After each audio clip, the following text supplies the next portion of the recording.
Welcome back to another weekly Q&A. This should be just like a part of your Sunday routine to hop on the YouTube and check out one of my Q&As. I really appreciate it. But let's quit dicking around and get to the first question. So Be Victorious asks, are you still doing behind the neck presses because of what Coach Nick said about it only being dangerous if you have shoulder issues? Well, Be Victorious, I am not aware of who Coach Nick is, but I don't necessarily do behind the neck shoulder presses. I do behind the neck like tricep extensions. They're like similar, but not similar. I would say the difference is my elbows are a little more tucked in, so it's hard to demonstrate this while trying to stay in front of the mic for you guys, but my elbows are a little bit more tucked in to stress the triceps a little more instead of kind of being flared out like a shoulder press.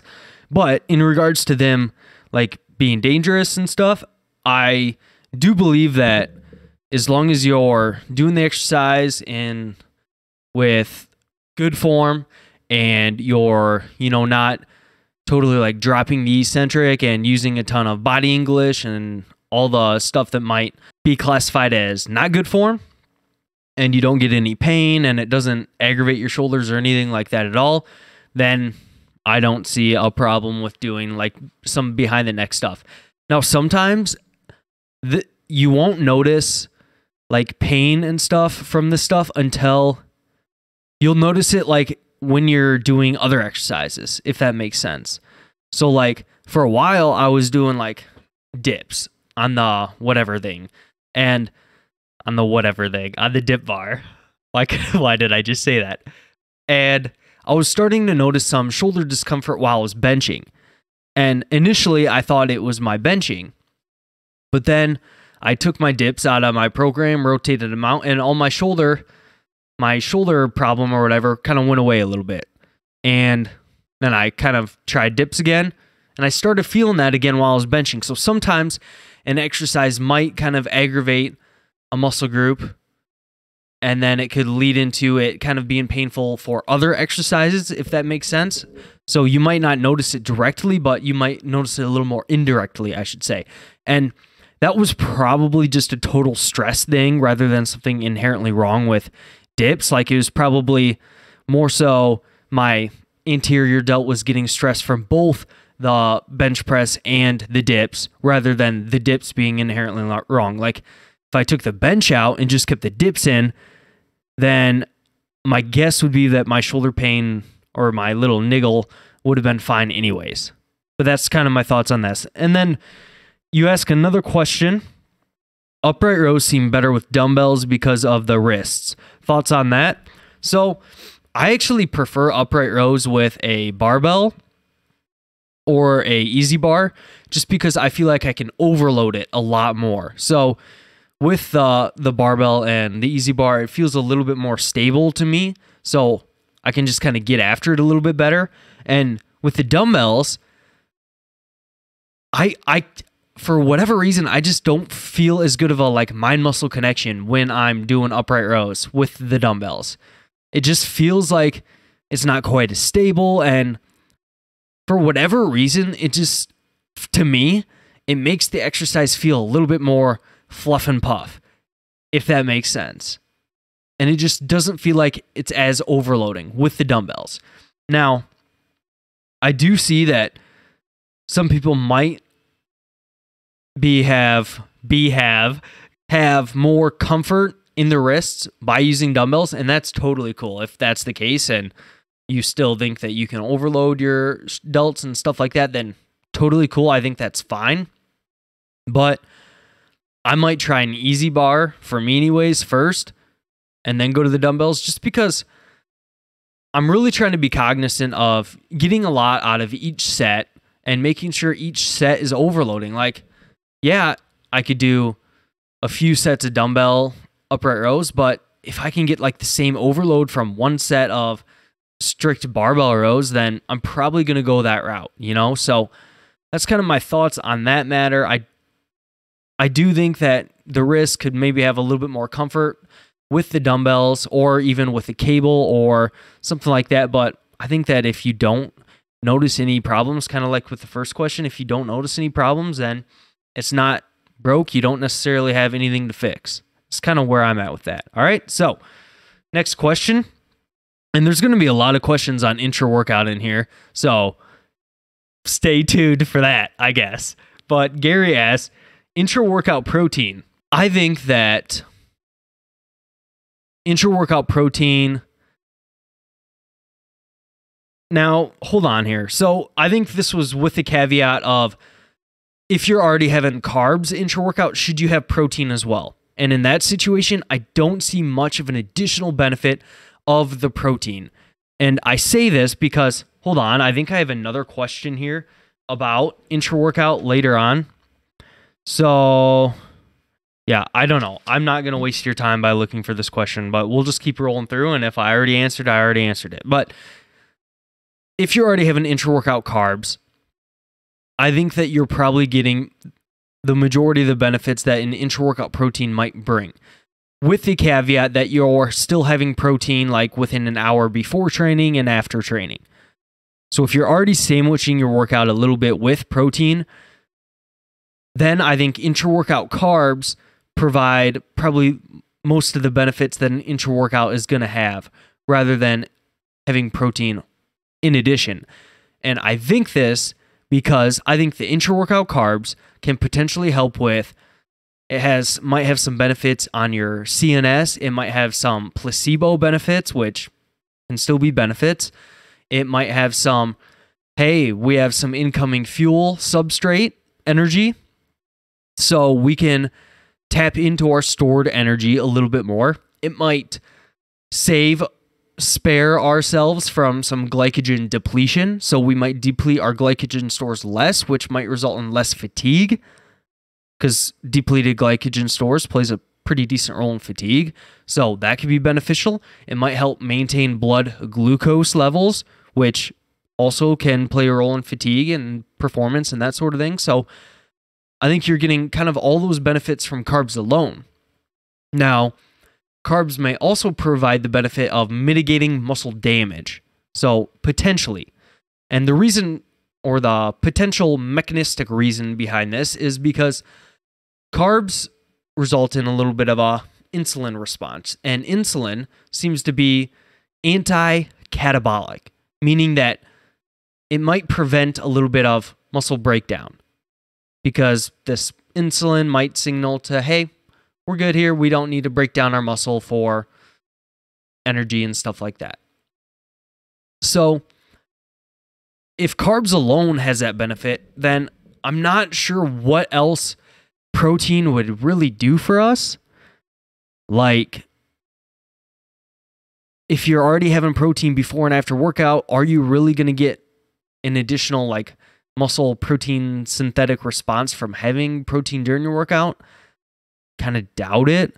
So I don't necessarily, I think that you're getting far diminishing returns having protein in your intra-workout compared to just having carbs. That's kind of what I think. And you know, I could be wrong in the future, but just looking at the benefits of carbs alone and how it can mitigate muscle damage and provide those energy benefits, it wouldn't make a ton of sense to me that protein is adding a ton. Could there be a little bit there? Yeah, there might be. But I don't think it's a ton. And plus, just having carbs alone and a faster digesting source might be a little bit easier on the stomach, and it might be a little bit more fast digesting. And it might help with some of those energy processes of getting you that more immediate, acute energy source. So that might be a reason to maybe not have a lot of protein in that meal. So, but if it's whey protein and it's just in your shake already, does it make a difference? Probably not. So, net result, adding protein to your intra-workout carbs, I think it's going to be really small, if anything. And especially if you're having meals pre and post. Now, if you're going into your intra-workout, or if you're going into your workout like fasted, then I would recommend throw in some protein in that shake or BCAAs. Like this is one of the situations where it might make sense to have some BCAAs, or else I'd still probably just go the protein route because it's probably cheaper. But nevertheless, if you're going in fasted, then yeah, I think there's benefits of having some protein in there. But if not, I think you're probably good with carbs. All right, so I hope that helps there, Gary. Patrick, my man, asks, do you plan on implementing maintenance phases? So, let's talk maintenance phases here. So, a maintenance phase is obviously just a phase, and it's where you maintain body weight, and usually you bring your training volumes down to a maintenance level, a lower level, because most of the time you can maintain on far less than what you can like grow on. Your minimum effective volume for growing is usually quite a bit higher than your maintenance volumes. So if I can grow on 10 sets of quads a week, then I might be able to maintain on like half of that, or like 5 or 6 sets. Now, what are the potential benefits of a maintenance phase? For one, if you're like coming out of a diet, just maintaining until you're at a better hormonal milieu. Is that the word for that? Definitely not. When you have a better hormonal panel, and you might respond better to a gaining phase, and you're feeling stronger than gym, and you've kind of recovered from your diet, that might be a really good time to put in that maintenance phase to just kind of recover, get back to like relatively good hormone levels, and to put you in a good spot for gaining. Because if you try to gain right out of a diet and you're feeling really weak, lethargic, and just not good overall, it might be pretty difficult. And I feel like if a lot of people just shoot for maintenance after a diet, they might end up slowly gaining anyways. So that's something to consider as well. But I wouldn't maintain out of a diet if you've like gone far below your set point or your settling range to where you generally feel pretty decent. Like if you got down to like 6% body fat, you probably don't want to maintain that for very long, and it's probably a good idea to get up to a point to where you feel pretty good, and then you might run a maintenance phase there and just hold that weight and until you start feeling really, really good, and then you could gain from there. So that's kind of one benefit, is maintenance phases can be good for kind of recovery and stuff like that. But something that's interesting to me anyways is that maintenance phases have been proposed to kind of act as a resensitization phase in terms of training. So you kind of do this lower volume phase, and that makes you a little bit more sensitive to training volumes. So then you can potentially grow again from lower training volumes. Interesting. I think it makes sense. It makes sense mechanistically. I think that there's a lot of anecdotal evidence of people never using maintenance phases and continuing to progress over the long run and never really kind of running into this. But then the question would be, would they get better results if they ran maintenance phases? Well, we never know. And then another question is, well, maybe these people would have to run like less specialization blocks and would benefit from less volume and could see the same results if they threw in these maintenance phases to be a little bit more sensitive to these lower volumes every once in a while. I think that also makes sense. And I don't know, the more you try to drive the body in one way all the time, and the body doesn't really want to go there. Like the body doesn't want to be like Steve Hall huge, you know? So it might start pushing back a little bit and become a little bit more and more resistant. So running these maintenance phases might make someone a little less quote unquote resistant to growth and stuff like that. But I'm not totally sold on them. I think they make sense. I think they make a lot of sense. And I think that there's probably a time and place for them. So I would say for more advanced trainees, like trainees that are searching for that 5 pounds or less of muscle a year. And if they gain 5 pounds, it'd be a really good year. Like my guy, Steve Hall, if he gained 5 pounds in his next year of training, I think he'd probably chalk that up as a really good year. I think if those individuals, it might make a lot of sense to run some of these maintenance phases. So maybe you push your body weight up, gain for 4 to 6 mesocycles, and then you run a lower volume maintenance phase, and then you could cut or run a mini cut and then be in a good spot to gain again and really push it up again. I think it makes sense, especially for these individuals that might be pretty desensitized to training already. Now, I probably wouldn't do a maintenance phase with a more early intermediate, and I know these terms are arbitrary, but I think that most of you kind of get a pretty decent idea of what I'm talking about when I'm saying some of this stuff. Like, you have a relatively okay idea of what an intermediate might be, and beginner and advanced. So I'm just gonna try to take that, and if you have any questions about the Q&A in general, leave them down below, and make sure you're subscribed and like the podcast for more helpful content like this. How about that little transition? But I would say that if someone's a little bit more intermediate, beginner, early advanced, early intermediate, I didn't mean to say early advanced if that wasn't clear there, but if they're in that kind of intermediate beginner range, and I think that they're probably already pretty sensitive enough to training to where they don't necessarily need to worry about these maintenance phases as much. And I probably wouldn't run like dedicated 4-week blocks of just straight maintaining. Now, I do think that there's something that I do like to do with these. That was sometimes my grammar is just like, what are you talking about? And I'll be listening to these back, and when I'm editing them, and I'll just be like, what is wrong with you? And what I do kind of like to use for myself and some of these beginner and intermediate people is after like 4 to 6 mesocycles of straight like hypertrophy blocks, I will run like a double deload. So like back-to-back deload weeks. And